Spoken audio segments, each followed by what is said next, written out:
പതിവില്ലാതെ ഇന്ന് രാവിലെ നേരത്തെ തന്നെ ഞാൻ എഴുന്നേറ്റിട്ടുണ്ട്. അപ്പോൾ ഏട്ടനോ കാത്തുമ്മയോ ഒന്നും എഴുന്നേറ്റിട്ടില്ല. അവർ എഴുന്നേൽക്കാണ്ട് മുന്നേ എനിക്ക് ചെറിയൊരു പണി ഒപ്പിക്കാനുണ്ട്. അപ്പോൾ വേറെ ഒന്നുമല്ല, കുറച്ച് ദിവസമായിട്ട് എനിക്ക് ഭയങ്കര തലക്കറക്കം, ഛർദ്ദിക്കാൻ വരുന്നതിന് ബുദ്ധിമുട്ട്. അപ്പോൾ എനിക്ക് ചെറിയൊരു ഡൗട്ട്, നമ്മളെ ഫാമിലിയിലേക്ക് പുതിയൊരാൾ വരാനുള്ളതാണോ എന്ന്. അപ്പോൾ അതൊന്ന് ടെസ്റ്റ് ചെയ്ത് കൺഫേം ആക്കാമെന്ന് വെച്ചു. അപ്പോൾ ഈ കാർഡ് എൻ്റെ കയ്യിൽ എപ്പോഴും സ്റ്റോക്ക് ഉണ്ടാവും. എനിക്കിങ്ങനെ എന്തെങ്കിലും ബുദ്ധിമുട്ടൊന്ന് ടെസ്റ്റ് ചെയ്ത് നോക്കാനായിട്ട് എപ്പോഴും ഞാൻ കാർഡ് മേടിച്ച് വെക്കാറുണ്ട്.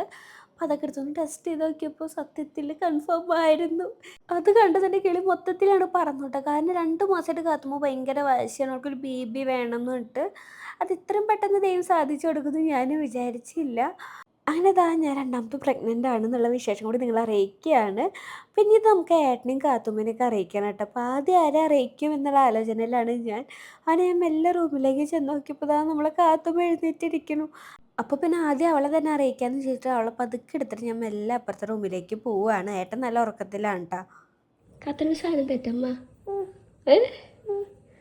നോക്ക്, കാത്തൊരു ബേബി വരാൻ പോവാ.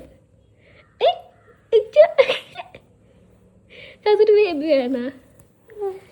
അടുത്ത് നമുക്ക് എൻ്റെ മെയിൻ ആളെ അറിയിക്കാം കേട്ടോ. അങ്ങനെ ഇതാ കാത്തുമ്മ തന്നെയാണ് പറയണേ കേട്ടോ. അങ്ങനെ അവൾ പോയിട്ട് എന്നെ വിളിച്ച് എഴുന്നേൽപ്പിക്കുന്നുണ്ട്.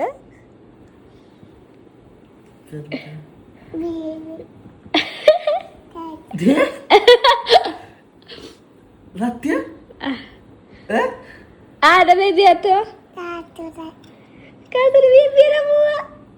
അത് കഴിഞ്ഞിട്ട് കാത്തുമ്പോൾ എൻ്റെ അടുത്തൊന്ന് കിടന്നിട്ട് അവൾക്ക് 100,000 സംശയങ്ങളാണ്. അമ്മയിൽ 2 വര കാണുന്നുണ്ടല്ലോ, അപ്പോൾ 2 ബേബി ഉണ്ടോയെന്നൊക്കെയാണ് ചോദിക്കുന്നത്.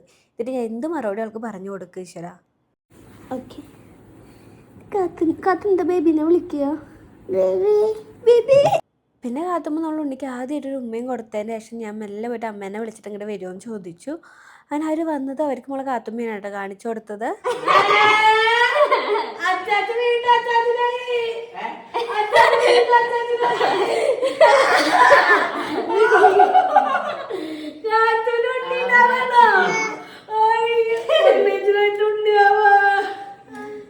അങ്ങനെ അച്ഛനമ്മേനെ അറിയിച്ചതിൻ്റെ ശേഷം പിന്നെ ഞാൻ കുഞ്ഞിനെ വിളിച്ച് കുഞ്ഞിനെ അറിയിക്കുന്നുണ്ട്. അതേപോലെ ഇനി നമ്മളെ ഫാമിലിയിലേക്ക് പുതിയൊരാൾ കൂടി വരാൻ പോകണം. അപ്പോൾ നിങ്ങളെല്ലാവരും പ്രാർത്ഥന വേണം, അതേപോലെ തന്നെ സപ്പോർട്ട് വേണം. അപ്പോൾ എന്തായാലും ഇന്നത്തെ ഇവിടെ എത്രയ്ക്കുള്ളൂ. ബൈ.